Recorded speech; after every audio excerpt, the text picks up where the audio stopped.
बना रहा हूँ। ये वीडियो उन लोगों के लिए बना रहा हूँ जिन पर डेटा एंट्री नहीं आती है या जो पहली बार एक्सेल शीट को खोल रहे हैं और उस पर काम कर रहे हैं या थोड़ा बहुत एक्सेल जानते हैं और टाइपिंग जानते हैं, सोच रहे हैं डेटा एंट्री करने के बारे में। तो देखिए ये एक्सेल शीट है और यहाँ पर आपको जो कॉलम है वो पहले से बने हुए मिलेंगे, आपको कुछ करना नहीं है नया। यहाँ पर ये जो कॉलम है इनमें आपको सिर्फ वो डेटा एंटर करना है और कितनी आसानी के साथ में करना है ये आप इस वीडियो को देखकर सीख जाएंगे। बाद में आपको कुछ टिप्स और ट्रिक्स भी बताऊंगा जिससे आप और तेजी से उस चीज़ को कर पाएंगे। तो देखिए डेटा एंट्री दो तरह से होती है, एक हिंदी में और एक इंग्लिश में।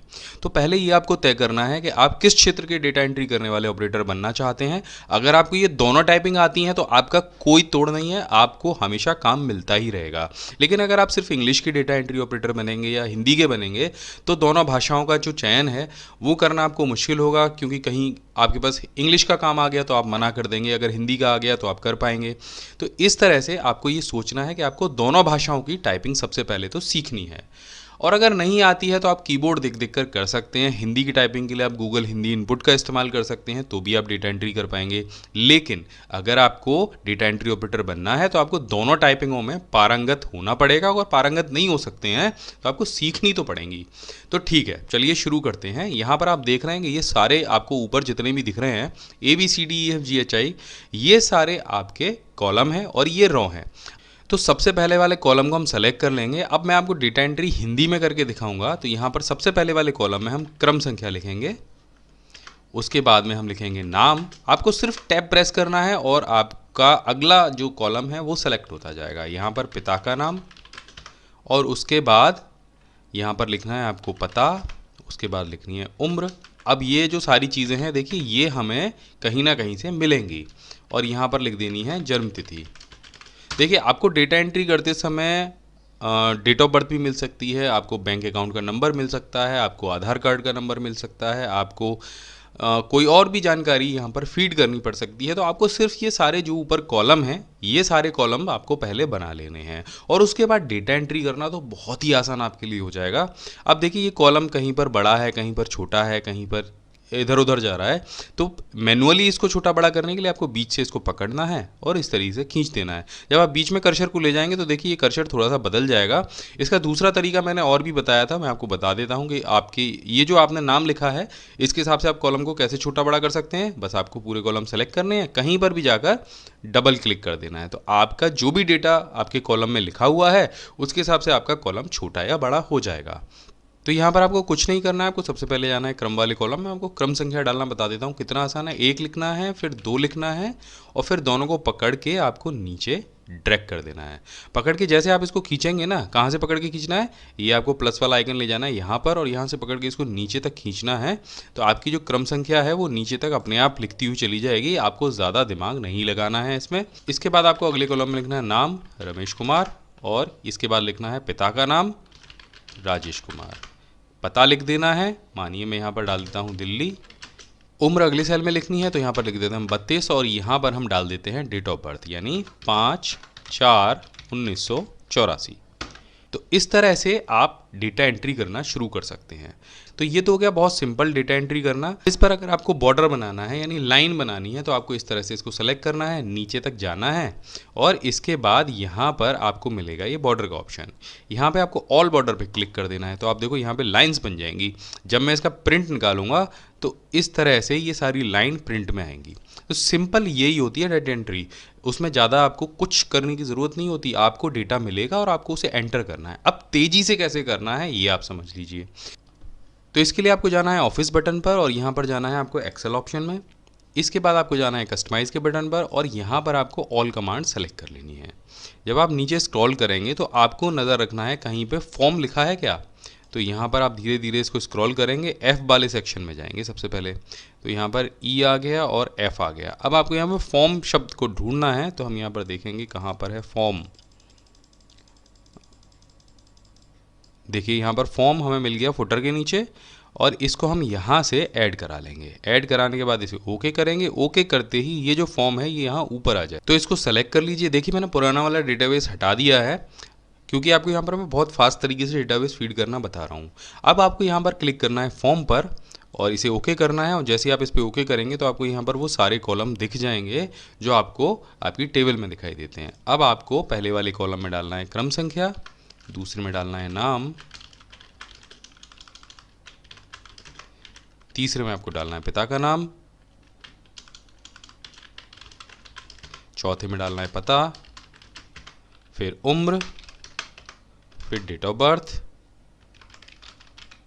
और एंटर कर देना है। तो आप देखिए आपका जो डेटाबेस है फीड हो गया और यहाँ पर आपके पास फॉर्म भी आ गया। चलिए एक और मैं आपको करके दिखा देता हूँ और एंटर कर देना है आपको। तो इस तरह से आपके जितने भी कॉलम होंगे उसमें इस फॉर्म के सहारे आपका जो सारा डेटाबेस है वो आप एक एक करके फीड कर सकते हैं। इसके बाद में आपको 2-4 टिप्स और ट्रिक्स और सीखने हैं डेटा मैनेज करने के, तो चलिए उनको भी सीख लेते हैं। आगे जो मैं आपको बताने वाला हूं वो है फंक्शन ट्रांसपोज, और इसका इस्तेमाल मैं करता हूं जब मुझे अपनी टेबल को कहीं एक जगह से दूसरी जगह शिफ्ट करना होता है, हॉरिजेंटल से वर्टिकल करना होता है, और बहुत परेशानी आती है अगर आपके पास डेटा ज़्यादा है, कॉलम और रो आपके पास ज़्यादा है। उदाहरण के लिए मैं यहाँ पर आपको एक कैलेंडर दिखाता हूँ जो कि कॉलम वाइज बना हुआ है, यानी संडे मंडे ट्यूसडे आपको ऊपर कॉलम में दिखाई देंगे और जो डेट है वो नीचे लिखी हुई है। अभी अगर आपसे कहा जाए कि ये जो कैलेंडर है जो संडे मंडे ट्यूसडे है वो आप एक साइड में ले लीजिए, यानी इसको रॉ के हिसाब से बनाइए, कॉलम के हिसाब से मत बनाइए, तो आपको करने में बहुत परेशानी आएगी। लेकिन ट्रांसपोज फंक्शन की सहायता से आप 2 सेकंड में इसको कर सकते हैं। सिंपल आपको क्या करना है, आपको ये पूरा कैलेंडर ऐसे सेलेक्ट करना है, कंट्रोल सी से कॉपी करना है, और जहां भी आप इसको हॉरिजेंटल से वर्टिकल करना चाहते हैं वहां पर जाकर राइट क्लिक कीजिए, पेस्ट स्पेशल पर जाइए और यहां पर आपको नीचे दिखाई देगा ट्रांसपोज फंक्शन, से एक टिक लगाइए और ओके कर दीजिए। अब आप देखिए जरा यही कैलेंडर यहाँ पर आ चुका है और डेट भी आप मिला सकते हैं। यहाँ पर ना तो कोई आपका डेटा इधर से उधर हुआ है और जो कैलेंडर हॉरिजेंटल था वो वर्टिकल हो गया है। ऐसा हम और भी चीज़ों के साथ में कर सकते हैं। अब ये जो टेबल है ये आप देख रहे हैं कि ये इस तरह से बनी हुई है, और अभी इसी टेबल को मुझे जो है वर्टिकल करना हो तो कैसे करेंगे, यानी जो सब्जेक्ट्स हैं वो इस साइड में आ जाए और नंबर जो हैं वो इधर चले जाएं। तो बस इसको सेलेक्ट कीजिए, कॉपी कीजिए, पेस्ट स्पेशल कीजिए, ट्रांसपोज पर क्लिक कीजिए और देखिए हो गया। तो ये कितना आसान है, कितना टाइम बचा सकता है आपका, आप जो कोई भी काम करेंगे उस चीज़ में। तो आप यहाँ पर देख सकते हैं कि मेरे पास एक टेबल है, आपके पास ये जो टेबल है ये और भी बड़ी हो सकती है, लेकिन यहाँ पर अगर हमें एक डेटा चाहिए हो, फिल्टर्ड डेटा चाहिए हो, यानी यहाँ पर आप देख रहे हैं जो डेटा है वो एड्रेस सभी लोगों के अलग अलग हैं, एज अलग अलग है, उनके मार्क्स अलग अलग दिए गए हैं, नाम अलग अलग दिए गए हैं, और अगर आपको ये फ़िल्टर करानी हो, आपके इसमें से कोई डेटा छांटना हो तो उसके लिए फ़िल्टर कमांड मैं बहुत यूज़ करता हूँ। यहाँ पर सिंपल आप हेडर को सेलेक्ट कर लीजिए और यहाँ पे आपको शॉर्ट एंड फिल्टर का ऑप्शन मिलेगा, यहाँ पर चले जाइए और फिल्टर को सेलेक्ट करिए। अब यहाँ पर आप देख रहे हैं कि हर हेडर के पास में एक डाउन एरो आपको मिल जाएगा, और यहाँ पर जैसे आप क्लिक करेंगे तो ये जो आपको नीचे दिखाई देंगे ये टेक्स्ट फिल्टर हैं। यहाँ पर आपको सेलेक्ट ऑल का ऑप्शन मिलेगा। अब जो भी शहर आपको चाहिए आपकी लिस्ट में, जो डेटा चाहिए शहर के हिसाब से, आप उसे सेलेक्ट कर लीजिए और ओके कर दीजिए। तो आप देखेंगे वो जो डेटा है आपका फिल्टर होके आ जाएगा। इसी हिसाब से अगर आपको 2 शहरों का डेटा चाहिए तो आप 2 को सेलेक्ट कर लीजिए, 3 का चाहिए तो आप 3 को सेलेक्ट कर लीजिए। इस तरह से आप फिल्टर कमांड का इस्तेमाल कर सकते हैं। इसके अलावा यहाँ पर आप 2, 3, 4 या 5 कितने भी फिल्टर यूज़ कर सकते हैं। तो यहाँ पर अगर हम एज फिल्टर को भी यूज़ करें, यानी हमें जो 6 शहर हमने सेलेक्ट किए हैं उसमें से केवल 17 साल वाले लोग हमें चाहिए, तो यहाँ से क्लिक कीजिए और इसे ओके कर लीजिए। अगर यहाँ से आपको 17 और 28 साल वाले लोग चाहिए तो यहाँ से क्लिक कीजिए और इसे भी सेलेक्ट कर लीजिए। तो इस तरह से आप फिल्टर का यूज़ कर सकते हैं अपने सारे डेटा को फिल्टर करने के लिए। यहाँ से अगर आप सभी को सेलेक्ट कर लेंगे तो आपका पूरा डेटा ज्यों का त्यों आपके सामने वापस आ जाएगा। बहुत सारे लोग क्या करते हैं कि जब उनको अलग अलग डेटा चाहिए होता है तो बीच में से कहीं से उठाकर कॉपी पेस्ट करते हैं, तो ये चीज़ करने की ज़रूरत नहीं है। आप फिल्टर का इस्तेमाल कर सकते हैं और ये आपके जो काम है उसको बहुत आसान बना सकता है। फिल्टर के बारे में मैंने और भी वीडियो बनाए हैं, तो अगर आप एक्सेल की जो पूरी सीरीज़ है वो देखना चाहते हैं तो इस वीडियो के नीचे डिस्क्रिप्शन में जितने भी वीडियो हैं एक्सेल के उन सभी का लिंक दिया गया है, पूरी प्लेलिस्ट दी गई है, वहां जाके देख सकते हैं। इसके बाद मैं आपको बताऊंगा कि यहाँ पर हम डुप्लीकेट्स को रिमूव कैसे करते हैं। अक्सर करके जब हम बहुत लंबा चौड़ा डेटाबेस बनाते हैं तो वहां पर बहुत सारी जगह जो डेटा है वो डुप्लीकेट भी टाइप हो जाता है। तो जैसे कि यहाँ पर भी है, यहाँ पर 10 नाम हैं लेकिन 2 एंट्री ऐसी हैं जो पूरी तरह से डुप्लीकेट हैं और जो 3 नाम हैं वो 3 जगह लिखे गए हैं। जैसे आप यहाँ पर राम देख रहे हैं, राम यहाँ पर भी है, यहाँ पर भी है और यहाँ पर भी है। तो ये हम कैसे पता लगाएंगे? सिंपल, आपको ये टेबल सेलेक्ट करनी है और यहाँ पर आपको दिखाई देगा ऑप्शन रिमूव डुप्लीकेट का, इस पर क्लिक कीजिए और यहाँ पर आपको एक डायलॉग बॉक्स मिल जाएगा जिसमें यहाँ पर एक टिक होगा जिसमें लिखा होगा माई डाटा हैज़ हेडर। इस पर अगर आप टिक नहीं लगाएंगे तो आपको यहाँ पर ये वाले जो नाम है ना, ये दिखाई नहीं देंगे। जैसे मैं आपको टिक हटा के दिखा देता हूँ, तो जैसे मैंने टिक हटाई तो आप देखेंगे कॉलम ए, कॉलम बी और कॉलम सी आपको यहाँ पे डिस्प्ले हो रहा है। और अगर आपके कॉलम इससे भी ज़्यादा हुए ना तो ये आपको डिस्प्ले नहीं होंगे। तो इसलिए यहाँ पर टिक लगा लीजिए ताकि आपको डुप्लीकेट रिमूव करने में आसानी हो। तो यहाँ पर अगर आप तीनों पे टिक लगे रहने देंगे तो ये कोई डुप्लीकेट मानेगा ही नहीं किसी वैल्यू को, क्योंकि यहाँ पर ये जो सीरियल नंबर है ये सभी का अलग अलग है।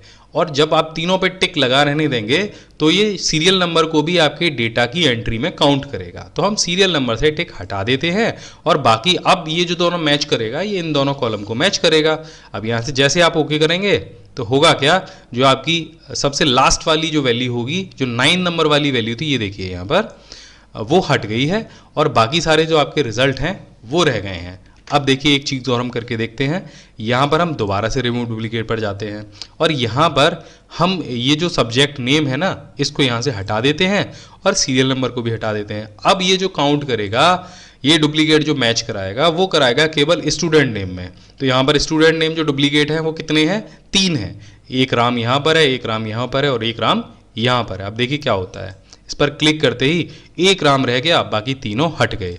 तो आपको करना क्या है, जब भी आपको डुप्लीकेट रिमूव कराना है तो पहली चीज़ तो सीरियल नंबर को आपको छोड़ देना है, बाकी जो आपके सारे सेल हैं उनको सेलेक्ट कर लीजिए और अपने दिमाग में ये सोचिए कि आपको डुप्लीकेट एंट्री हटानी कौन सी है। आपको कोई नाम हटाना है या सेल हटाना है या किस में चेक कराना है। तो जो भी कॉलम आपको चेक कराना हो उस कॉलम पे टिक लगी रहने दीजिए और बाकी को हटा दीजिए। अब जैसे ये दोनों कॉलम मैच कराने हैं तो इन दोनों कॉलम पे टिक लगा रहने दीजिए और बाकी को यहाँ से हटा दीजिए। तो एक बार फिर से करके देखते हैं। क्लिक किया और जो डुप्लीकेट वैल्यू थी वो डिलीट हो गई। यहाँ पर मैं आपको एक और बहुत यूजफुल चीज़ बताने वाला हूँ जिससे आप ऑटोमेटिक डेटा को एंट्री कर सकते हैं। ऐसा कई बार होता है जब हमें डुप्लीकेट डेटा एंटर करना पड़ता है, बार बार टाइप करना पड़ता है। यानी यहाँ पर एड्रेस है और एड्रेस में मेरे पास ये 5 शहर हैं। अब यहाँ पर जितना भी डेटा आएगा वो इन्हीं 5 शहरों का आएगा और ये शहर मुझे बार बार टाइप करने पड़ेंगे। इससे बचने का जो तरीका है वो बहुत आसान है कि आपको ये जो सारे शहर हैं वो बार बार टाइप नहीं करने पड़ेंगे। सिंपल ये जो एड्रेस वाला पूरा कॉलम है इसको सेलेक्ट कर लीजिए, यहाँ पर जाइए डेटा टैब पर और यहाँ पर आपको डेटा वैलिडेशन का ऑप्शन मिलेगा, इस पर क्लिक कर दीजिए। यहाँ पर डेटा वैलिडेशन पर जाइए और यहाँ पर आपको सेटिंग्स में लिस्ट का ऑप्शन मिलेगा। लिस्ट में सोर्स में आपके पास जो भी शहर आपने टाइप किए हों 5, ये 5 मेरे पास हैं, इनको मैंने सेलेक्ट कर लिया और यहाँ पर इसे ओके कर दिया। तो आप देखेंगे हर सेल पर एक ये डाउन एरो आ गया। अब यहाँ पर मुझे चलिए मुंबई लेना है, यहाँ पर मुझे इंदौर लेना है, यहाँ पर मुझे भोपाल लेना है। ये देखिए हर सेल के लिए मेरे पास 5 ऑप्शन है और जो भी ऑप्शन मैं फिल करता जाऊँगा वो बड़े आराम से यहाँ पर मैं उनको एंट्री करता जाऊँगा। तो मुझे टाइप करने की कोई ज़रूरत नहीं पड़ी। 5 में से मैं कोई भी चीज़ यहाँ पर ले सकता हूँ। और ऐसा नहीं है कि आप यहाँ पे सिटी ही फीड कर सकते हैं। बहुत सारी जगह देखिए हमको मेल फीमेल फीड करने की भी ज़रूरत होती है, बहुत सारी जगह हमें एज फीड करने की भी ज़रूरत होती है, बहुत सारी जगह हमें डेजिग्नेशन डालना पड़ता है। तो ये सारी चीज़ें आप एक लिस्ट बना लीजिए और लिस्ट को आप ड्रॉप डाउन लिस्ट में डाल दीजिए। उससे आपका जो डेटा एंट्री है वो बहुत ईजी हो जाएगी, जिससे आप आसानी से काम कर पाएंगे। दोस्तों यहाँ पर मेरे पास एक डेटाबेस है जो मैंने इंडिया की टॉप 5 सिटीज़ का लिया है और ये डेटाबेस मेरे पास कुछ इस तरह से है। अब ये डेटाबेस मुझे एक्सेल में ले जाना है और हर कॉलम में इसको सेट करना है। तो ये बहुत सारे लोगों के पास आता है इस तरह का डेटाबेस और इसको करने में उन लोगों को बहुत दिक्कत होती है। तो ये करने का जो तरीका है वो बहुत आसान है, मैं आपको बता देता हूँ कैसे करना है। बस इसे कॉपी कीजिए और एक्सेल के किसी भी सेल में ले जाके इस तरह से पेस्ट कर दीजिए। ये देखिए यहाँ पर इस तरह से आ गया है, लेकिन ये अभी सेट नहीं है। इसको सेट कैसे करते हैं, तो आपको करना क्या है, इसको करने का तरीका बहुत आसान है। आपको पहला वाला जो कॉलम है उसको सेलेक्ट कर लेना है, जाना है आपको डाटा टैब पर और यहाँ पर आपको टेक्स्ट टू कॉलम का ऑप्शन मिलेगा, इस पर क्लिक कर देना है। यहाँ पर नीचे नेक्स्ट कीजिए। नेक्स्ट के बाद में जो भी आपको डिवाइडेशन चाहिए उसमें आपको यहाँ पर फिल करना है कॉमा, क्योंकि आप देख रहे हैं हर नाम के पीछे, हर शब्द के पीछे यहाँ पर कॉमा लगा हुआ है। तो हम इसको यहाँ से कॉमा पर क्लिक कर देते हैं और यहाँ पर आपको इसे फिर से नेक्स्ट करना है। इसके बाद में आप देखेंगे सारी चीज़ें अपनी अपनी जगह सही हो गई हैं और यहाँ से बस इसको फिनिश कर देना है। तो अभी आपसे कहेगा do you want to replace the content of destination cell, आप इसे ओके कर दीजिए। तो आप देखिए जो आपका पूरा डेटाबेस है वो एकदम फिट हो गया है, आपको कुछ भी करने की ज़रूरत नहीं पड़ी है। तो आप यहाँ पर देख रहे हैं मेरे पास एक छोटी सी टेबल है और इसमें कुछ सेल बीच बीच में खाली रह गए हैं जिसमें डेटा एंटर नहीं किया गया है। और अब इन सेल्स को कैसे रिमूव किया जाए, जो ब्लैंक रह गए हैं कैसे रिमूव किया जाए। आमतौर पर आप राइट क्लिक करते हैं, उसको डिलीट करते हैं, लेकिन अगर इनकी संख्या 100 या 200 हो तो आप एक एक करके इनको डिलीट नहीं कर सकते हैं, काम बहुत लंबा हो जाता है। एक बार में इनको कैसे डिलीट किया जाता है वो हमको दिखाता हूँ। थोड़े से मैं और बढ़ा लेता हूँ, ये मैंने इसको कॉपी कर लिया, देखिए मैं नीचे तक इसको ले आया। अब ये एक बार में जो जितने भी मेरे ब्लैंक सेल्स हैं उनको मैं कैसे डिलीट करूँगा। तो सिंपल आपको कुछ नहीं करना है, आपको कंट्रोल जी प्रेस करना है। कंट्रोल जी जैसे आप प्रेस करेंगे तो ये गो टू वाला ऑप्शन आ जाएगा, यहाँ पर जाना है आपको स्पेशल पर, और जैसे आप स्पेशल पर क्लिक करेंगे आपको यहाँ पर ऑप्शन मिलेगा ब्लैंक्स का, इस पर टिक लगाइए और ओके कर दीजिए। तो आप देखेंगे जितने भी आपके ब्लैंक सेल हैं वो सारे सेलेक्ट हो जाएंगे। बस अब आपको कंट्रोल के साथ में माइनस बटन को प्रेस करना है और यहाँ पर आपको ऑप्शन मिलेगा शिफ्ट सेल अप का, इस पर टिक लगाइए और ओके कर दीजिए। तो आपके जितने भी ब्लैंक सेल होंगे वो साथ में डिलीट भी हो जाएंगे और आपका डेटा व्यवस्थित भी हो जाएगा। तो ये जो ट्रिक है आशा करता हूँ आपके बहुत काम आएगी। इसके बाद बात करता हूँ अपनी लास्ट, फाइनल और बोनस ट्रिक की। तो आप देखेंगे मेरे पास यहाँ पर एक छोटी सी टेबल है और उसका जो क्रम है वो पूरी तरीके से अव्यवस्थित है। तो अगर व्यवस्थित की बात करूँ तो यहाँ पर क्रम के आगे नंबर आना चाहिए, उसके बाद यहाँ पर नाम आना चाहिए, फिर पिता का नाम आना चाहिए और राज्य का नाम आना चाहिए। लेकिन ऐसा नहीं है, अगर इसे क्रम से आप मैनुअली लगाएंगे तो ऐसे कॉपी करेंगे, फिर उसके बाद यहाँ पर इसे पेस्ट करेंगे, फिर नीचे वाले को कॉपी करेंगे और फिर यहाँ पेस्ट करेंगे। तो इस तरीके से हम इसे व्यवस्थित तरीके से नहीं लगा सकते हैं। अगर ट्रांसपोज भी करते हैं तो देखिए क्या होने वाला है इसका, हमने यहाँ से कॉपी किया, पेस्ट स्पेशल किया और ट्रांसपोज किया और ये देखिए कुछ इस तरीके से फैल जाएगा पूरा डेटाबेस। अब इसको आपको अगर ठीक से लगाना है तो इसमें एक छोटी सी ट्रिक आपको अपनानी होगी। तो आपको इसको व्यवस्थित करने का जो बहुत शॉर्ट तरीका है वो मैं आपको बताने वाला हूं। तो कोई भी 2 रैंडम आपको वर्ड लेने हैं, तो यहां पर मैं QR ले लेता हूं, QR मैंने यहां पर ले लिया। अब यहाँ पर आपको जो सीरीज बनानी है, जो आपका हेडर है उसको देख लीजिए कहाँ से कहाँ तक आ रहा है। तो ये 4 आपके जो पहले सेल हैं वो आपके हेडर बनेंगे, जो जिसमें कि A1, A2, A3 और A4 है। तो सबसे पहले A1 लिख दीजिए और इसको पकड़ के यहाँ तक ड्रैग करेंगे आप जैसे, तो यहाँ पर आप देखिए A4 तक ये अपने आप आ जाएगा। इसी तरह से यहाँ पर दोबारा से QR लिखिए और A1 की जगह यहाँ पर कर दीजिए A5 और इसको भी पकड़ के यहाँ तक ड्रैग कर दीजिए। तो हमने ये जो 2 सेल हैं यहाँ तक के ये ले लिए A8 तक। अब यहाँ पर आपका जो डेटा है वो नीचे देखिए कौन से सेल तक है, A24 तक है। अब ये जो नंबर है ये सीरीज़ जो है वो आपको आगे बढ़ानी है, इसको A24 तक हम ले जाते हैं। यहाँ पर देखिए A24 तक हमारे जो सारे नंबर हैं वो आ गए। ये बहुत बड़ा डेटा हो तब आपको करना है, छोटे डेटा को तो आप बड़े आसानी से कर सकते हैं। अब बहुत सिंपल तरकीब मैं आपको बताने वाला हूँ। आपको ये सारे सेल सेलेक्ट करने हैं, कंट्रोल F प्रेस करना है, रिप्लेस पर जाना है और यहाँ लिख देना है QR। रिप्लेस विद में सिंपल आपको इक्वल टू का आइकन लगाना है और रिप्लेस ऑल। ये देखिए 1 सेकंड में आपका जो सारा डेटाबेस है वो बिल्कुल बढ़िया तरीके से यहाँ पर मैनेज हो गया। अब आप कहीं भी कोई भी एक नाम बदलते हैं, तो जैसे यहाँ पर अमित की जगह अगर मुझे कोई और नाम लिखना हो, मान लीजिए मुझे लिखना है माधव, तो ये देखिए साथ में आपका वहाँ जो नाम है वो भी बदल जाएगा, नंबर 2 पर भी माधव है। तो इस तरह से आप किसी भी डेटाबेस को अगर आपका इस तरह से अव्यवस्थित हो